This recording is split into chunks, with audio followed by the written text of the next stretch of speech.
That's that's Mrs. Rothschild. Everybody always likes it when I put her up. And there's her little Baphomet. And I think she's from the side of the family that owns some of the vineyards in France. I think it's Mouton Cadet.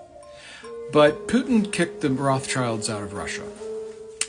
Putin pushed BP.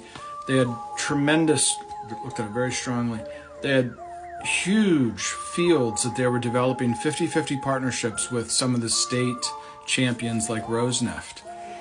And these are huge fields, like elephant fields as they call them. And then BP wanted to start to put pipelines and sell the oil overseas, and the Russian government, Putin, said no. You can come here and make oil and make money, but we decide where the oil goes. They continued to make the pipelines, and then one day the IRS, excuse me, not the IRS, but the equivalent of the EPA showed up and shut down production. Then met with BP and said, congratulations, we've seized all those fields. You no longer have those fields, but here's your shares of Rosneft. And then because of the war, they lost the shares of Rosneft. So they've been completely pushed out of Russia. You should know that, no matter what side of politics and with everything that's going on with Trump. But tonight, in just 15 minutes or so, we're going to talk about Trump's new administration and all these weird deals that he's talking about, like annexing Canada and Greenland and the Panama Canal and so forth. And we're going to put this all together with the stock market. The stock market is basically one and the same now with NVIDIA and interest rates. Okay. Now, if you go back in the Bruno library to about November, you'll see the Financial Times article that says the Rothschilds are coming in North America and are joint venturing with the Rockefellers. It's not a conspiracy theory. It's like published in the FT. Some people believe that the FT is also controlled by their family. So here we are. Let's talk about this tonight at 8 o'clock. So let's just kick this around a little bit. The stock market is having a really difficult time understanding AI. That's a pretty good way to put it, right?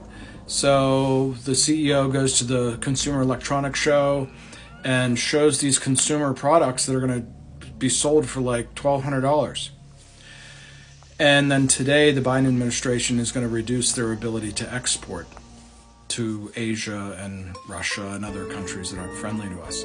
At the same time, there is a plate tectonic-like movement of interest rates higher and higher. What I'm getting at is America appears to be being restructured.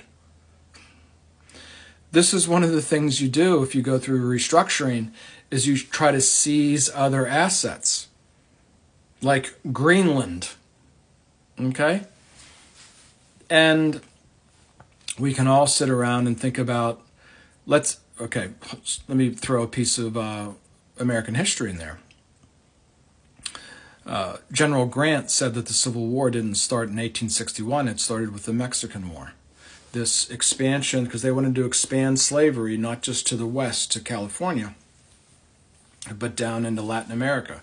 And it started with a war in Mexico. This is sort of what this feels like with Trump talking about annexing these other countries. Why?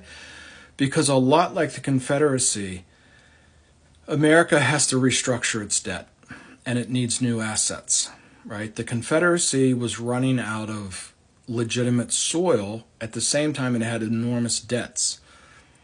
The planter class, the antebellum oligarchy, if you will, was massively in debt, and their core asset, other than the slaves themselves, was the soil. So they needed new soil. So they pushed into Mexico and took everything from the Mississippi to Los Angeles, which is now on fire. So we're going to hit this tonight at 8 o'clock, but just whenever you get lost a little, now, hold on. So there's this conspiracy about Putin and Trump, right? And it is a little bit weird that the first Thanksgiving when Trump was president, Abramovich's massive yacht was at Mar-a-Lago. Abramovich was the Russian who suggested to Yeltsin to pick Putin as the next president. So there's a whole lot of fun here, and she's just a lot of fun too. She's just, I don't think she's alive anymore, but she has some resemblance to Ursula from The Little Mermaid, and so we're going to have fun with all that at 8 o'clock. But just remember, whenever you forget why all these strange things are happening, Putins were kicked out of Russia and came to the United States. Did I just say Putin? The Rothschilds were kicked out of Russia and came to the United States.